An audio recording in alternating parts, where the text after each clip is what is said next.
Bapak Ibu saudara sekalian yang dikasihi Tuhan, puji Tuhan kita bisa bertemu kembali meskipun secara online. Namun kita bersyukur bahwa Allah mengatakan bahwa tubuh kita adalah bait Roh Kudus. Jadi dimanapun kita berada, kita bisa beribadah kepada Tuhan, kita bisa memuji Dia, kita bisa menyembah Tuhan dengan penuh sukacita meskipun di rumah saja ya. Puji nama Tuhan, Tuhan itu sungguh baik, sangat baik, teramat baik bagi kita semuanya ya. Teman saya bilang begini, kasihan ya iblis itu ya katanya. Loh kenapa, saya tanya. Karena dia sudah berusaha mati-matian untuk bisa membuat anak Tuhan itu gak beribadah, namun ternyata masih ada ibadah online.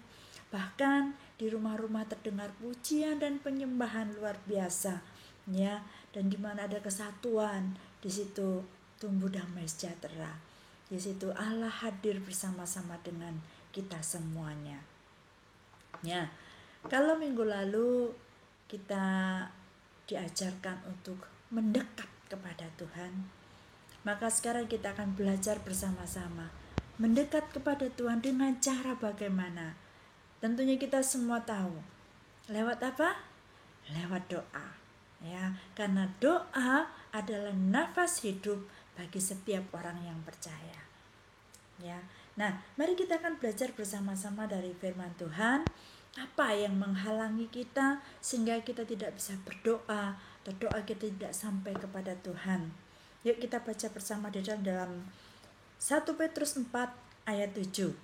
Nanti buat saudara di rumah baca satu perikop ya, karena judulnya adalah hidup orang Kristen ya.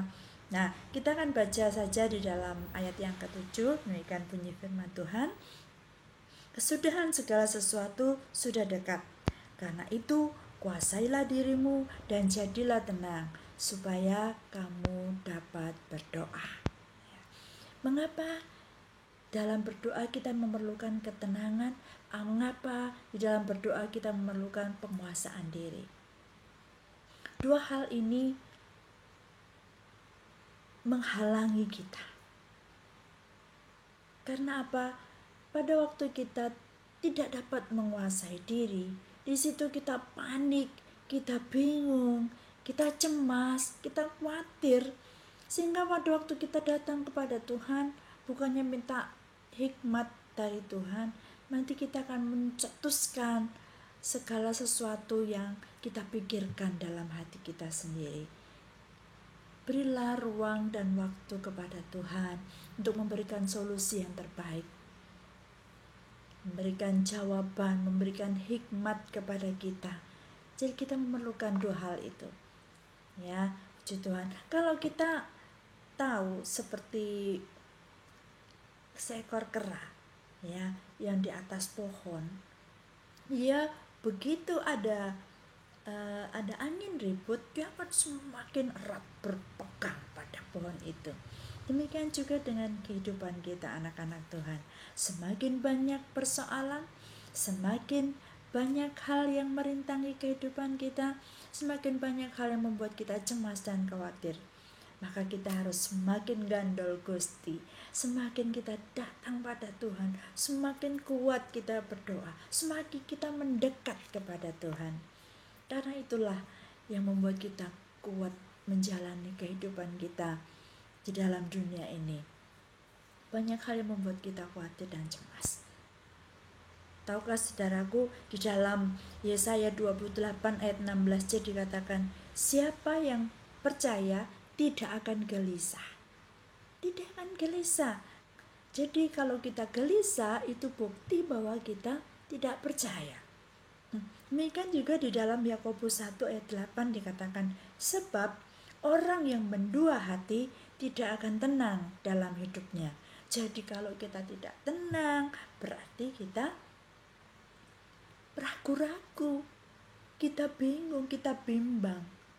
Ya, padahal Tuhan selalu katakan pada kita, inilah ya, tenanglah, aku ini, katanya Tuhan. Ingatlah bahwa rancangan Tuhan bagi kita itu adalah rancangan damai sejahtera dan bukan rancangan kecelakaan. Untuk apa? Untuk mendatangkan hari depan yang penuh pengharapan. Dalam Yeremia 29 ayat 11, ya, ayat hafalan yang harus kita hafal supaya kita tidak menyalahkan Tuhan, supaya kita tetap berpegang teguh pada firman Tuhan, supaya kita tahu bahwa hidup kita ini berharga di mata Tuhan, supaya kita tahu jalan hidup kita ini sudah ada yang ngatur. Hidup dan mati itu di tangan Tuhan. Hidup itu, kata Rasul Paulus, adalah hidup itu untung, ya, mati itu untung, dan hidup itu adalah untuk Kristus. Jadi hidup ini adalah kesempatan di mana kita bisa melakukan banyak hal bersama-sama dengan Tuhan. Percayalah kepada Tuhan, karena Tuhan itu sungguh baik. Dia sangat baik. Kembali saya katakan, Dia teramat baik. Dia menuntun langkah kita satu persatu. Ya, jangan takut apapun juga. Ingat, mati itu untuk, hidup adalah Kristus.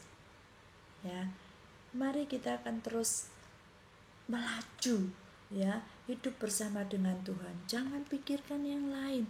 Banyak orang mengatakan, oh kalau mati, hamba Tuhan mati itu karena kutuk lah, karena dia tidak sungguh-sungguh, dia tidak setia, dia begini begitu. Jangan menghakimi. Penghakiman adalah haknya Tuhan. Ingat ya, kita harus menjalankan apa yang menjadi bagian kita. Biarlah bagiannya Tuhan, Tuhan yang kerjakan. Ya, jangan kita melenceng dari fokus kita. Fokus kita adalah melayani Tuhan. Fokus kita adalah berjalan bersama dengan Tuhan. Fokus kita adalah melakukan bagian kita sesuai dengan talenta yang Tuhan berikan pada kita. Ya, jangan khawatir, jangan cemas, jangan takut, jangan ragu-ragu. Maju terus bersama dengan Tuhan. Ya, mari kita berdoa. Bapa dalam surga, terima kasih kalau kami boleh bertemu di dalam udara, dalam ibadah kami pada pagi hari ini. Tuhan, kami tahu Engkau bersama-sama dengan kami. Engkau yang memberikan kami keteguhan hati, Engkau yang memberikan kami ketenangan, Engkau memberikan kami penguasaan diri. Kami bersyukur Tuhan, bagian kami adalah melakukan kehendak Tuhan. Kami percaya bahwa Engkau tidak akan pernah meninggalkan kami sedetik pun. Engkau selalu bersama dengan kami sampai kesudahan zaman. Terima kasih Tuhan, berikan kami kepercayaan diri, kuatkan kami Tuhan, berikan kami hikmat akal budi untuk melakukan hal-hal yang Tuhan ingin kami kerjakan. Kami percaya bahwa kesehatan, kekuatan, Kau juga memperlengkapi kami dengan kuasa untuk kami bisa melakukan kehendak Tuhan. Terima kasih Tuhan, kami bersyukur dalam nama Tuhan Yesus kami berdoa. Haleluya. Amin. Puji Tuhan.